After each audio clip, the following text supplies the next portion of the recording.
उन्होंने कहा है कि जो खेती करने वाले अधिकतर किसान हैं वो पीडीए वाले ही हैं और इसीलिए उन किसानों को खाद और उर्वरक नहीं मिल पा रही है क्योंकि वो पीडीए से जुड़े हुए हैं, पीडीए किसान हैं और डीएपी भी पीडीए में आता है। वो इस तरह से तुलना कर रहे हैं। इस प्रकार से एक सामाजिक संघर्ष को जन्म देना, ये एकमेव उद्देश्य समाजवादी पार्टी का है किसी भी विषय में। और पहले तो आप देख लीजिए कि इस सरकार में जब से डबल इंजन की सरकार केंद्र में और उत्तर प्रदेश में बीजेपी की चल रही है, कृषि के क्षेत्र में इतने बड़े बड़े परिवर्तन हुए हैं जिसकी कोई कल्पना नहीं कर सकता। आप सोचिए, बंडई बांध परियोजना, बाढ़ सागर परियोजना, केन बेतवा परियोजना, ये सब वो परियोजनाएं हैं जो 40-50 साल से लंबित रही हैं, आज लोकार्पित हो गई हैं। लेकिन गौरव जी, ये तो सच्चाई ना, शुरुआत में किसानों को खाद मिलने में दिक्कत हो रही थी ना, ये तस्वीर आपने भी देखी होगी।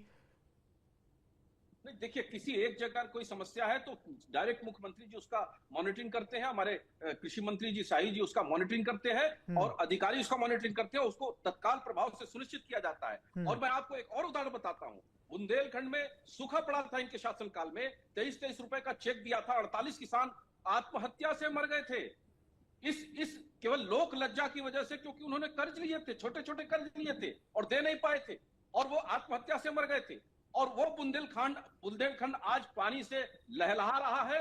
आज वहां पर सुगंधित और औषधीय खेती का सरकार ने एक पूरा एक नेटवर्क तैयार किया है। कम से कम उत्तर प्रदेश अब एग्रो क्लाइमेटिक जोन के हिसाब से 6 से ज्यादा एग्रो क्लाइमेटिक जोन है और सबकी प्रोडक्टिविटी और प्रोडक्शन दोनों में वृद्धि हुई है। इसलिए इस सरकार में किसान खुशहाल है। इनको केवल विभाजन पैदा करना है, किसी भी विषय को लेकर के वो जातिगत संघर्ष किस तरह से कन्वर्ट किया जाए, बदला जाए, वो इनका एकमेव उद्देश्य है। और ये जब लोगों का लाभ ले लेंगे और फिर उन्हीं की ये बलि चढ़ाएंगे, ये इनका पुराना ट्रैक रिकॉर्ड है। एसके दुबे जी।